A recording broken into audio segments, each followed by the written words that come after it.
La Fundación Rosa Luxemburgo y el Instituto Superior de Tiempo Libre y Recreación presentan.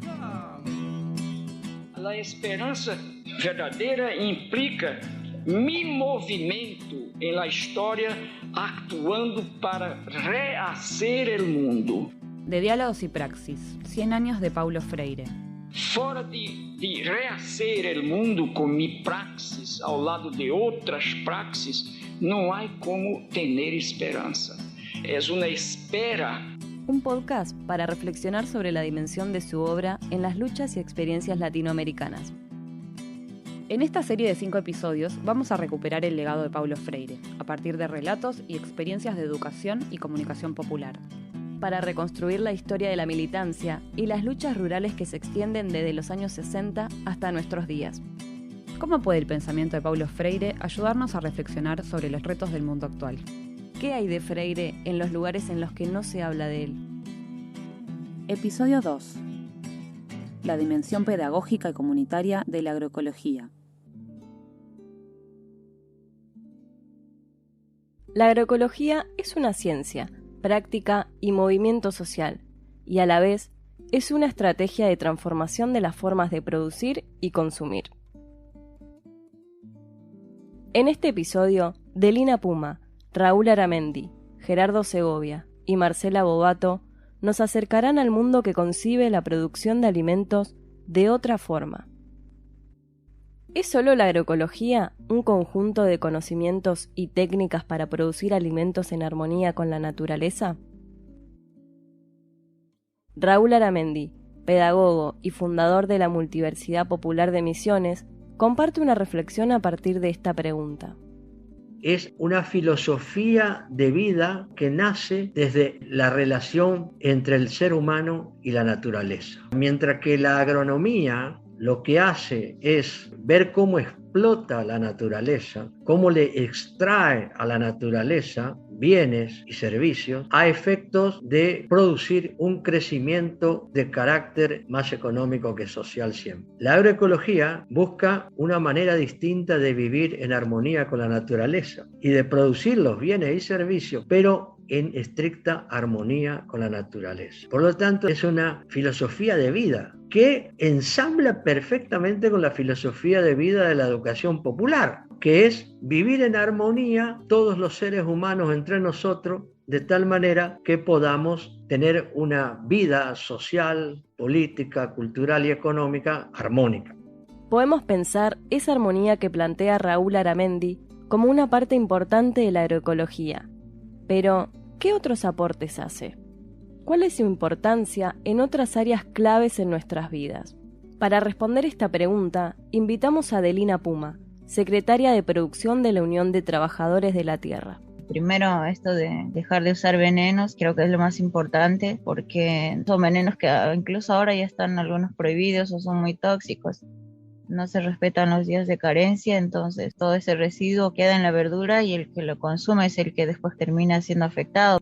Últimamente nos damos cuenta que el principal problema de todas las enfermedades, ya sea cáncer, enfermedades del estómago, vienen a causa de la alimentación. Una de las principales cosas que uno come son frutas y verduras.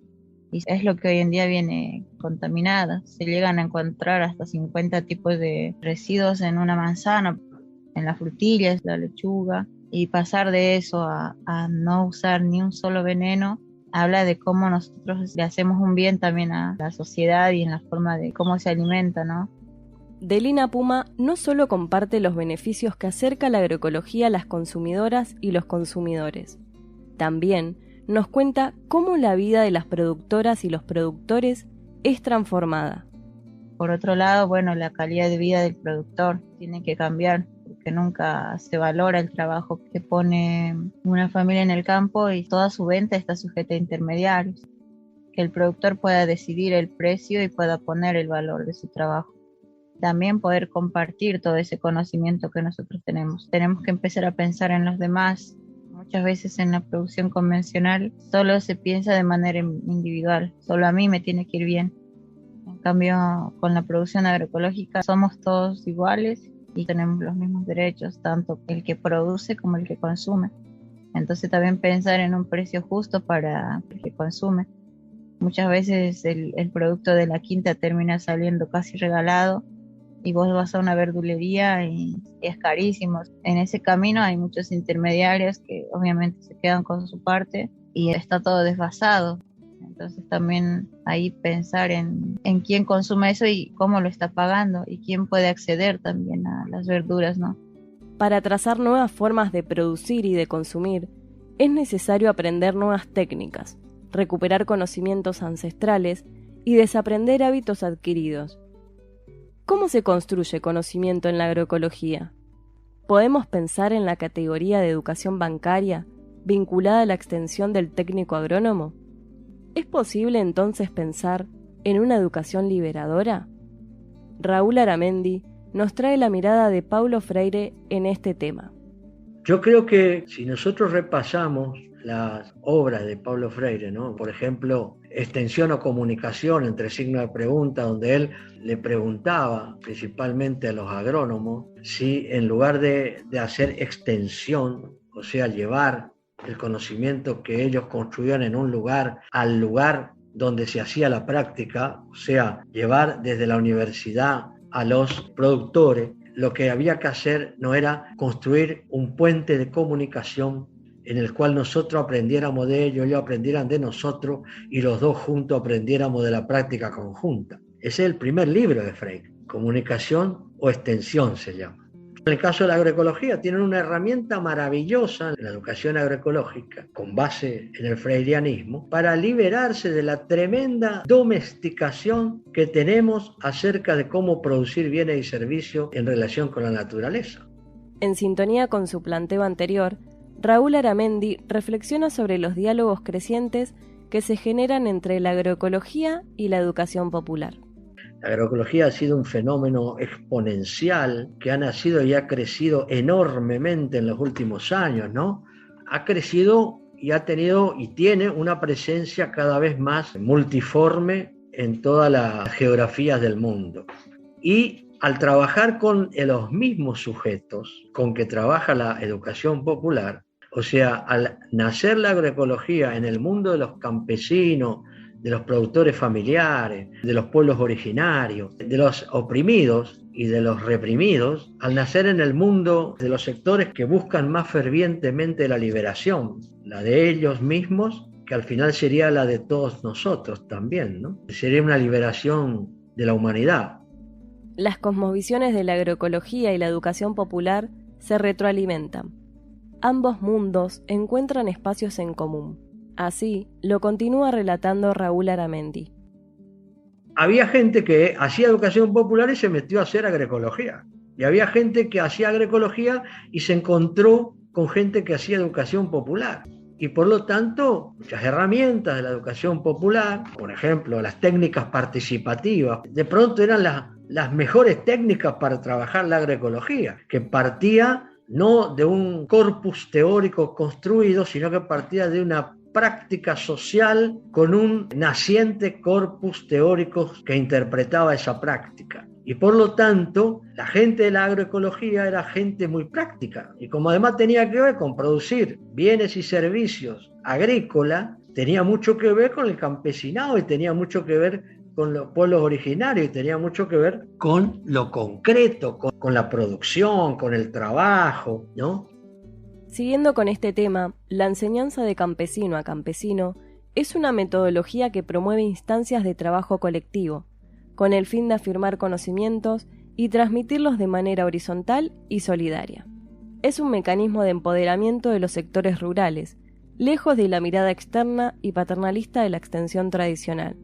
Aprender haciendo, en comunión con otras personas y con el entorno de trabajo, porque en palabras de Paulo Freire, solo aprende verdaderamente quien se apropia de lo aprendido. Delina Puma habla sobre esta forma de transmisión y recuperación de saberes. El día que vos aprendas siempre va a haber alguien que te esté enseñando. Te da el conocimiento, vos luego lo tomas y lo pones en práctica. Una vez que vos ya tienes ese conocimiento y que lo pusiste en práctica, tienes que volver a enseñar a otra persona. Una cosa es la teoría, que muchas veces tenemos cantidad de libros y un montón de información, pero si no la llevamos a la práctica, tampoco podemos dar garantía de que esa práctica va a estar bien. Entonces se enseña siempre desde la práctica. Todos los talleres llevan algo de teoría, pero lo más importante es poder juntar a las familias, a los productores y que hagan los preparados en el momento. Entonces ellos ya se van con un conocimiento y con una práctica. A su vez, Delina abre un tema muy interesante, que es la necesidad de encontrar herramientas que nos permitan trabajar en contextos complejos y diversos, comprendiendo y empatizando con las realidades de las personas. Los talleres es la pata fundamental de la organización, donde vos tenés que formar a compañeros que apenas saben leer y escribir y muchas veces no saben leer y escribir. A veces hijos de productores que ya van a la escuela o que están estudiando. Tienes de todo un poco.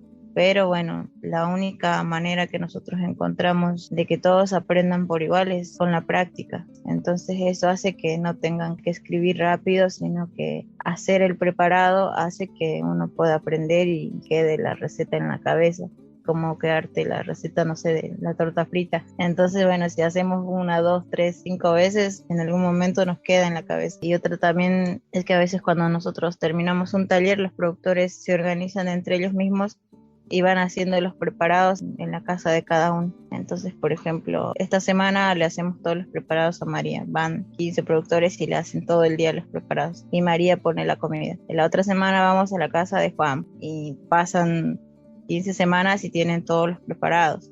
Aparece mucho esto de ayudar al compañero, de pensar también cómo le está yendo al de al lado y poder ayudarse entre todos.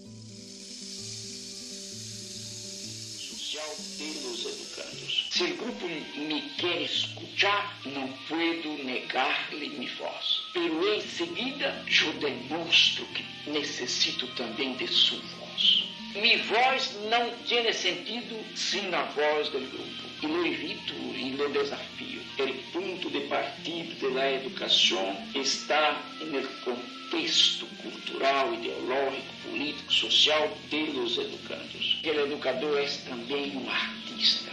Ele rehace o mundo, ele redibuja o mundo, repinta o mundo, recanta o mundo, redança, redança.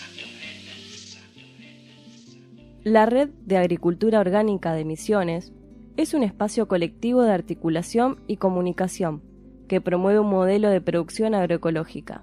Desde allí, llevan adelante la Feria de Semillas en la provincia de Misiones.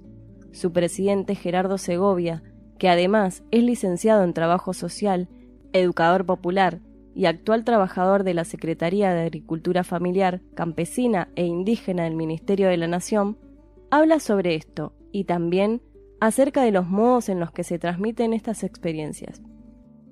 Ahora vimos la necesidad nosotros como RAOM, como Red de Agricultura Orgánica de Misiones, de crear esta figura de Casa de Semilla como una estrategia política de resistencia, pero también de una estrategia pedagógica que sea un espacio de formación de campesino a campesino en distintos lugares, para que se encuentren los campesinos, para que se guarde y se comparta esa biodiversidad, pero especialmente para mostrar que se está perdiendo, por un lado, la biodiversidad, denunciando que esas casas denuncien que antes había muchos y ahora hay menos, y también generar espacios de políticas públicas, ¿no? Eso es para nosotros esa representación, pero especialmente el encuentro. En estas formas de pensar y de vivir dentro de la agroecología, un rol que también se ha modificado es el de las mujeres campesinas. El modelo tradicional de extensión agrónoma estaba destinado en su totalidad a los hombres. Sin embargo, Delina Puma cuenta cómo es que las mujeres hoy tienen un rol preponderante en el trabajo rural. Empieza desde la participación de la mujer en una asamblea o cómo se decide el trabajo en el campo, por ejemplo. Antes de que se creara la secretaría, muchas veces el trabajo estaba visto como, bueno, la mujer está en la casa con los chicos y el compañero está en el campo decidiendo qué se produce y manejando la economía en sí de la familia. Hoy en día, bueno, cambió todo eso y se reconoce todo el trabajo que hacen las compañeras y que también ellas son capaces de decidir qué se puede producir en un campo, decidir sobre la economía y decidir la participación. Me acuerdo en las primeras asambleas de base que nosotros teníamos, la mayoría eran compañeros. Hoy en día en la organización es impresionante cómo empezaron a participar más compañeras. Hay más mujeres que varones, obviamente, en las asambleas, incluso los roles de delegados o roles principales lo están tomando mujeres.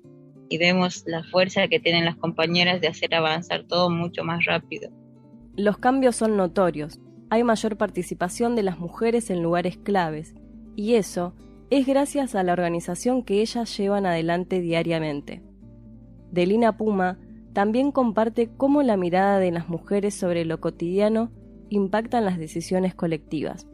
A la hora de producir y hacer los preparados, por más que la compañera no haya estado en el taller, era la que terminaba haciendo los preparados o la que terminaba insistiendo al compañero de que pueda cambiar o que pueda probar otro bioinsumo.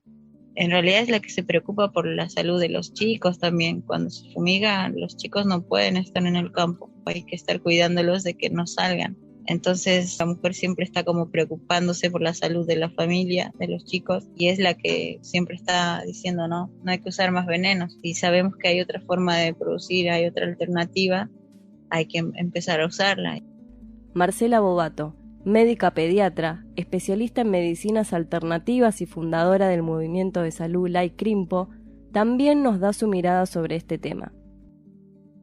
Todos estos movimientos nacen porque las mujeres vimos otra cosa.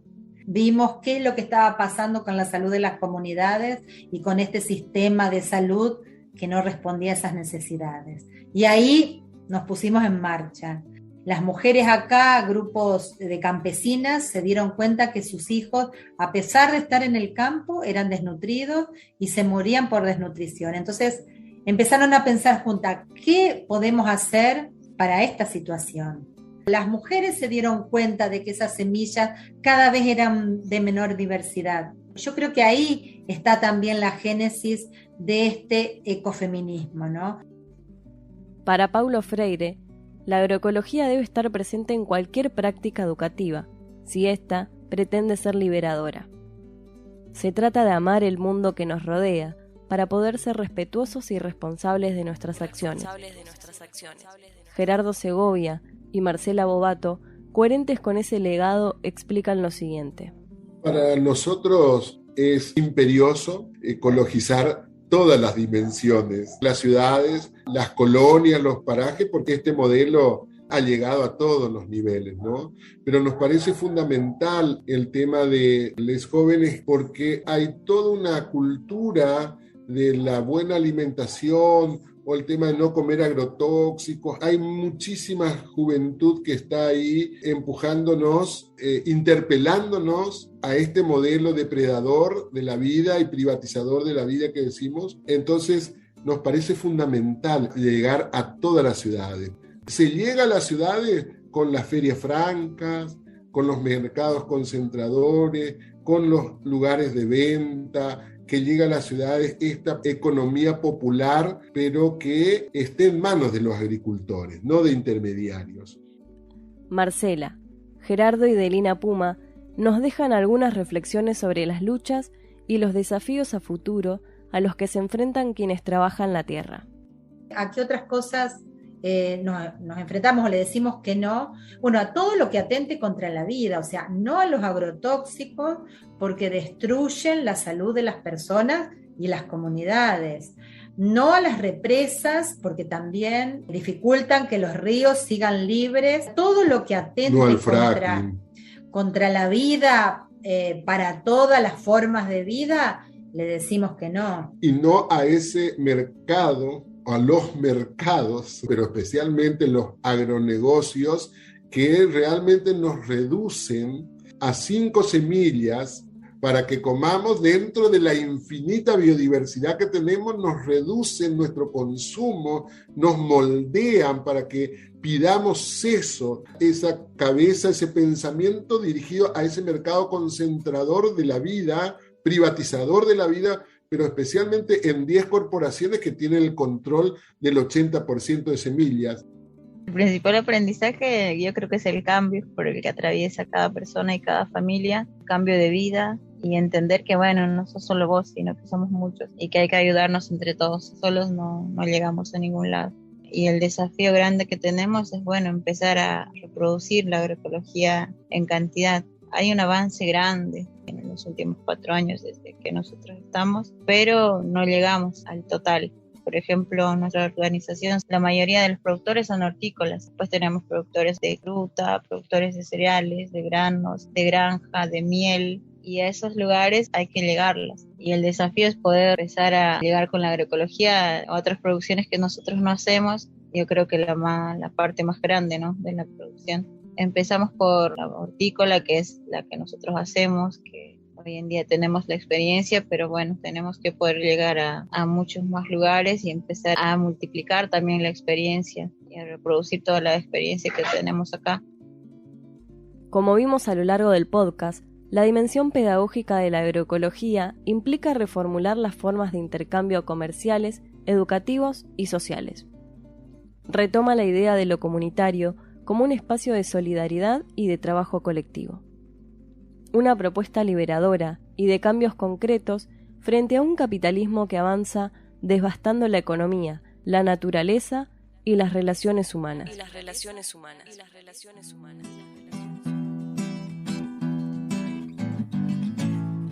De Diálogos y Praxis es una producción de la Fundación Rosa Luxemburgo y el Instituto Superior de Tiempo Libre y Recreación. Entrevistas, guión y realización: Agustina Gallo, Laura Martín, Luján Olmedo y Leandro Rauschmayr. Ilustraciones: Joana Adamo. Nos seguimos escuchando. Hasta el próximo episodio.